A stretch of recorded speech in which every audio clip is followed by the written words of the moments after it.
తెలంగాణలో పార్లమెంట్ ఎన్నికల ప్రచారం వేడి మరింత పెరిగింది. పోటాపోటీ సభలు సమావేశాలతో హీటెక్కుతోంది. రాష్ట్రంలో 3 ప్రధాన పార్టీలు పోటాపోటీగా సభలు ఏర్పాటు చేశాయి. ఇవాళ 3 పార్టీలు సభలు నిర్వహిస్తున్నాయి. సీఎం రేవంత్ రెడ్డి, మాజీ సీఎం కేసీఆర్, కేంద్ర హోంమంత్రి అమిత్ షా సభలు భారీగా ఏర్పాట్లు జరుగుతున్నాయి.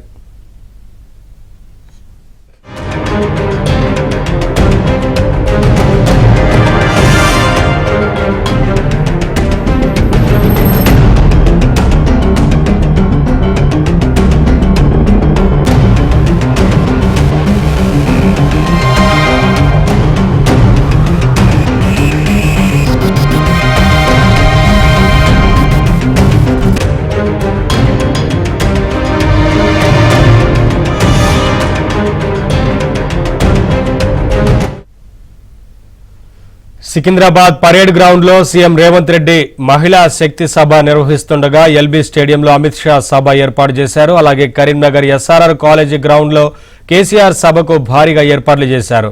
రాష్ట్రంలో 3 ప్రధాన పార్టీలకు చెందిన 3 సభలు ఒకే రోజు ఉండడంతో ఎన్నికల ప్రచారంలో వేడి మరింత పెరిగింది.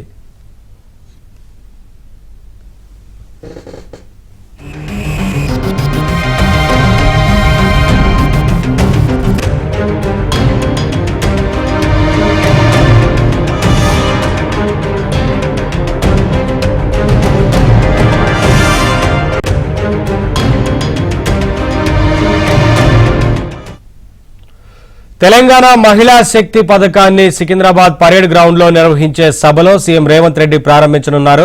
రాష్ట్రంలోని మహిళా స్వయం సహాయక సంఘాల సభ్యులకు మరింత చేయూతనిచ్చేందుకు గాను తెలంగాణ మహిళా శక్తి పేరుతో రాష్ట్ర ప్రభుత్వం ఈ ప్రత్యేక పథకాన్ని అమలు చేయనుంది.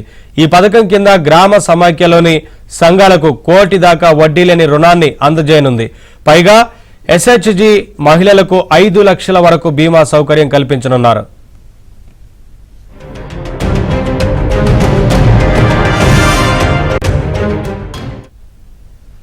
ఇక పార్లమెంట్ ఎన్నికల నేపథ్యంలో బీజేపీ అధిష్టానం తెలంగాణపై ఫోకస్ పెట్టింది. ఈ నేపథ్యంలోనే నేడు హైదరాబాద్ కు కేంద్ర మంత్రి అమిత్ షా వస్తున్నారు. బీజేపీ సోషల్ మీడియా ఇన్ఛార్జీలతో అమిత్ షా భేటీ కానున్నారు. అనంతరం ఎల్బీ స్టేడియంలో బూత్ అధ్యక్షులు, ఇతర నేతలతో సమావేశం కానున్నారు. లోక్సభ కన్వీనర్లు, జాతీయ కార్యవర్గ సభ్యులతో మాట్లాడనున్నారు. ఎన్నికల వ్యూహాలు, ప్రచారంపై నేతలకు అమిత్ షా దిశానిర్దేశం చేయనున్నారు.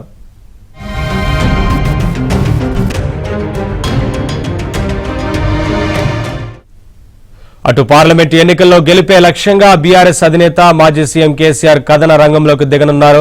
నేడు కరీంనగర్ వేదికగా కథన భేరి పేరుతో సభ నిర్వహించనున్నారు. ఈ సందర్భంగానే ఎన్నికల శంఖారావం పూరించనున్నారు. ఓటమి తర్వాత కరీంనగర్ కు కేసీఆర్ రానున్నారు. ఫిబ్రవరిలో నల్గొండలో కృష్ణా జలాలపై తొలి సభ నిర్వహించారు. తర్వాత కరీంనగర్ లో నిర్వహించే రెండో సభ ఇది. కరీంనగర్ సభను సెంటిమెంట్ గా భావిస్తుండటంతో పార్టీ శ్రేణులు భారీగా ఏర్పాట్లు చేస్తున్నారు.